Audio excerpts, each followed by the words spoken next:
it's just hard for me to compare that to anything else, or Haitian, or anybody in Yeah, the yeah. country. So the general theme of the country is people are at ease, they're happy, in general. Mhm. So when I came here and I started meeting people and I started meeting the women and I seen how submissive and nice and sweet and caring and how they wanted you to meet their family, how family oriented they were, how every Sunday out here in Sosúa, the beach is filled with family and Yeah, children family. and everybody's having a good time, regardless of what everybody knows what's going on in Sosúa.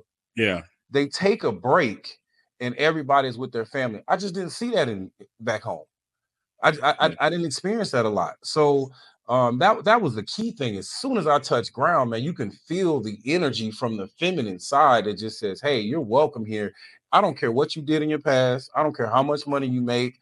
I don't care about none of it. Your jewels, how flashy you are, none of that stuff. If you treat me good, I'm gonna treat you good." And I Yeah. think that's what a lot of men are looking for. And That's simple. everybody's treated equal. Like Equal, everybody in Sosúa is everybody. treated equal. I remember my first encounter getting off the Caribbean Tours bus. I'm walking down the strip. Woman just grabbed my junk out of the. She caught me off guard. She said, wow! I'm like, hey, what the hell is going on here? Woman just came. Right. She's like Bruce Lee, like, whoa! Just I'm like, hey, Yeah, man. and then it was a different world from me. And shout out to my brother Wesley, man. I really appreciate you, brother, being in the building. Look, man, the woman just grabbed my junk like karate, just like the Yeah. iron claw, the tiger claw. And I was like, I'm looking at her like, oh, I'm gonna fit in good over here. All right. It's right where I need to be. It's right where I need to be at. Look, she's like, oh, I'm like, oh yeah. Man, Oh I almost yeah. got kidnapped at least twice. I stayed in Los Amigos. You know where that's at. Mm-hmm. When I first came out here, Yeah. and man, I feel like I almost got kidnapped 3-4 times by them chicas. Man, Mm-hmm. they are aggressive in a good way, Mm-hmm. not in a bad way. So to get to receive that energy when you haven't received it a good majority of your life, it could be a shock, man. It take a little while to adjust to Yeah. that.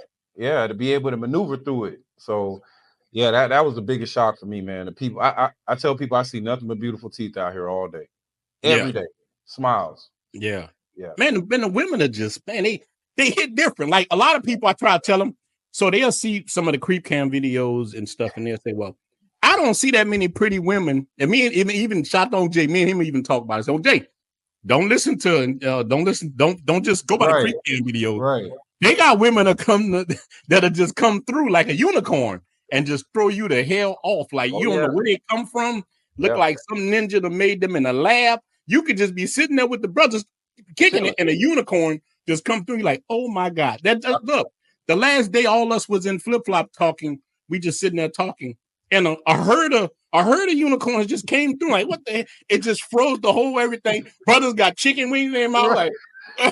Like it was just that just out of the blue. We don't know where these chicks come from. So I tell dudes all the time, don't just look at the creek cam videos. Oh no. Don't that's No. B team.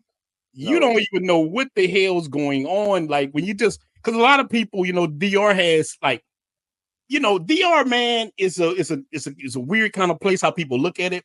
So they just equate everything to a couple of blocks. Right. They don't really understand the whole country, even the whole Sosúa.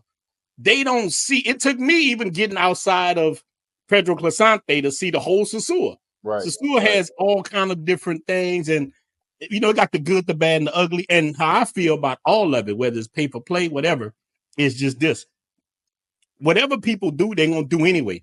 And the biggest part of pay for play in the world is the United States of America. That's the biggest pay for play that you will see in your life is the US of A. Yes. Yeah. We act like Vegas don't exist.